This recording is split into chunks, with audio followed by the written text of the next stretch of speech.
Facebook notification revealed my wife's 5-year affair. I've been married for 11 years with 2 kids aged 8 and 5. My married life has been great until now, something I treasure a lot. My wife has been an amazing partner and a great mom to our kids. However, something happened 2 days ago that made me question my perfect happy family. This past Friday night, we were lying in bed to sleep. My wife was showing me some funny videos on her phone when a Facebook message popped up with a chat head. It was there for a good 5 seconds. I saw the name and profile picture before she swiped it away. It was 1 a.m. I asked her whose text it was, and she replied, "I don't know, maybe some random on Facebook." I handed her back the phone and asked if she wanted to respond. She said no, it must not be urgent, and we continued watching the video. A few minutes later, another message popped up from the same chat, and she swiped it away again. This happened a few more times, and with each occurrence, our awkwardness grew, followed by moments of silence. I could feel the cold, eerie vibe between us. I sensed that she wanted the phone back, but couldn't or wouldn't ask, fearing it would lead to another series of questions from me. We were no longer enjoying the funny video. We were just pretending to watch it. My mind was clogged with thoughts. Who was messaging her so late? Why was she getting awkward about it? Why was she lying that she didn't know, when we both had clearly seen the name on the pop-up head? I was sure she was restless, waiting to get her phone back. When it happened for the 5th or 6th time, I handed the phone back to her and said, "You should see if someone needs help." She tried to assure me that it was fine, but I suppressed my doubts. I suggested maybe someone was in an emergency and needed her help. I rolled to the other side of the bed and could see the reflection of her screen light on the ceiling. A few minutes later, she put down the phone and hugged me from behind, trying to cuddle and initiate intimacy, but I didn't reciprocate. I felt like candy given to an upset kid. She realized I had gotten suspicious of those late-night messages and tried to cover it up with affection. The next morning, I was still feeling low about the entire situation. She asked me what was wrong, and when I insisted nothing was wrong, I eventually asked her who had messaged her so late. She said she hadn't seen it yet, which felt like a plain bald lie. I was damn sure she had seen those messages right after I gave her the phone back. I was flustered with the way she was lying to my face. I insisted she check it now. She raised her eyebrows, suggesting that I was being nosy. I said I wasn't nosy but bothered because she was lying. She then picked up the phone and pretended to open the messenger, claiming it was just her coworker from 5 years ago. I asked what the message was about, and she replied, "Oh, nothing important." I instinctively said, "Show me." She froze. "What? Why do you want to see my phone? Do you suspect anything?" I said I wasn't suspicious. I had never been this suspicious of her before, but this time felt different. She gaslighted the situation, saying I was invading her privacy. I didn't know if asking to see her phone was an invasion of privacy or if I was in a hole. I would appreciate any fresh perspective. Edit to add, I read the first 4 to 5 comments and wanted to clarify a few things. When asked if we had access to each other's phones, the answer is yes, she has my password and sometimes accesses my phone to make international calls. I don't know her password, and when I needed to use her phone, she would unlock it for me. I've never asked for her password, nor did I feel the need to. This time I wasn't asking for her password. I just wanted to see the chat. That's it. This is the first time I've ever asked her to show me her phone. If I missed adding any crucial information, I'll add it in the comments and replies. It's understandable that I'm feeling a bit suspicious. I mean, late-night messages from a coworker from 5 years ago is enough to raise an eyebrow or two, and the whole dodging the question routine isn't helping the trust meter. Update: the past week has been difficult, filled with fights and yelling at home. My house used to be a peaceful place. The only yelling came from the kids. Now it feels like a battleground between me and my wife. We fought for the whole week, both stuck to our guns. She assured me that there was nothing wrong in the chats, they just occasionally checked up on each other, sent birthday wishes, festive greetings, and nothing more than that. I asked, if that's so, why won't you show me? She said it was not about showing the messages, it was about trust issues, and that I didn't trust her. She tried to distract me from this topic, planning a gaming evening that didn't go well because I was feeling low. I tried to be cheerful with the kids, but made it clear to my wife that this wasn't going to help. 2 days later, she announced at the dinner table that we were going on a 3-day camping trip to freshen up. I understood her tricks and said I was busy and wouldn't be able to go at such short notice. The kids had their exams this month and were confused about why she was planning a trip right before their tests. When none of her tricks worked, she finally agreed to show the chats, but she laid down some ground rules: I wouldn't check anything else or ask questions. I said I wouldn't check anything else but couldn't promise not to ask anything. She warned me that there might be some flirtatious talk, so I shouldn't freak out. It got wild. She assured me it was harmless and didn't mean anything. It was just some generous compliments on her pictures. I said I didn't mind any innocent flirt, and I wasn't going to risk my marriage over something so trivial. I read the chats, and while it was an on and off conversation, I felt it was inconsistent. There were no chats prior to last year's Thanksgiving. I asked what happened to the previous chats, considering she had known him for 6 or 7 years since he was her colleague. She claimed she deleted them, saying she deletes her chats every few months. I asked for the logic behind that. She said there was none. I wanted to check other chats to see if she had deleted them too, but she reminded me that I promised not to check anything else. The situation has become worse than before, leading to more doubts and apprehension than clarity. I was looking for a way to retrieve the deleted messages, but couldn't find anything. Do you guys know of any hacks to retrieve deleted Facebook messages? I appreciate the help. It seems I stumbled upon the digital equivalent of Pandora's box, a treasure trove of deleted messages and flirtatious banter, all neatly tucked away in the virtual realm. Who knew a simple gaming night and a surprise camping trip could morph into a full-blown interrogation? Something tells me the juicy stuff was deleted, and the camping trip sounds like a means of distraction. Update 2, as you told me, there were no ways to retrieve the deleted messages from Messenger. It doesn't go to the archive, so no luck there.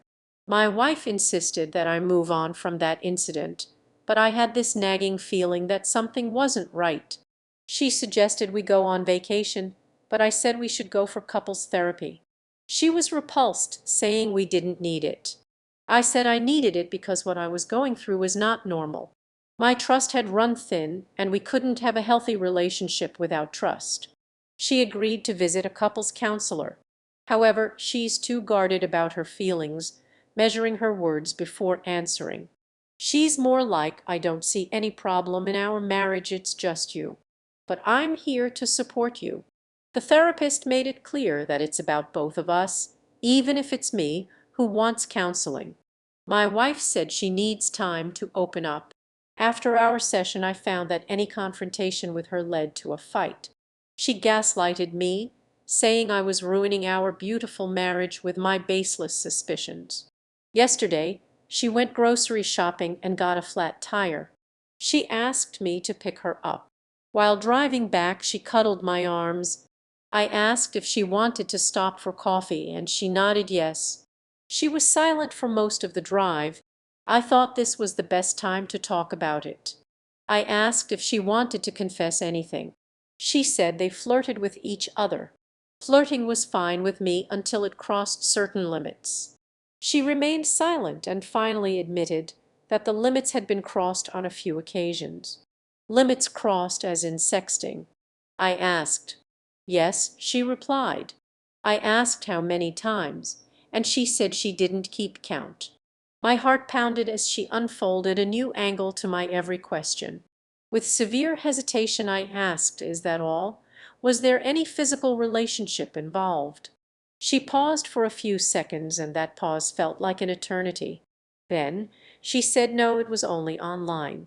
I didn't respond, I just focused on the road, gripping the wheel tightly. While I am devastated and heartbroken, she is apologizing profusely, saying how stupid she feels and how much she loves me. I don't know how to react. Should I forgive her or give her a second chance? Or should I end things and be with someone who wouldn't break my trust? I just need some help to process everything that has happened. Update: the days following that fateful drive home were a blur of emotions. I felt like I was trapped in a storm where each wave of betrayal threatened to pull me under. My wife, Sarah, had always been my rock, my partner through life's ups and downs. But now I found myself standing on shifting sands, questioning everything I thought I knew about our marriage. After her confession about the online flirtation and sexting, silence enveloped the car like a heavy fog. I could feel the weight of her words hanging in the air, suffocating and cold. Her apologies echoed in my ears, but they felt distant and hollow against the cacophony of my racing thoughts. How could she have let it get this far? The trust we built over years had crumbled like a fragile sandcastle under the relentless tide. When we arrived home, the atmosphere was charged with tension. The kids were oblivious to the turmoil brewing beneath our surface, their laughter a painful reminder of the innocence we were trying to protect. I forced a smile, playing the part of the devoted father while my heart ached with betrayal. Sarah watched me closely, her eyes filled with remorse, but I couldn't bear to meet her gaze. Each time I looked at her, I was reminded of the intimacy we had shared, now tainted by her disloyalty. That night sleep eluded me. I lay awake staring at the ceiling, replaying every moment in my mind. The late night messages, her evasive behavior, the way she had brushed off my concerns, it all replayed like a broken record. I was a man haunted by the ghost of our former happiness. My heart felt heavy, burdened by the weight of decisions I never wanted to face. In the following days, we navigated a fragile truce. Our conversations were strained, filled with a mix of avoidance and forced normalcy. Sarah tried to reconnect, planning family outings and attempting to initiate conversations about our relationship.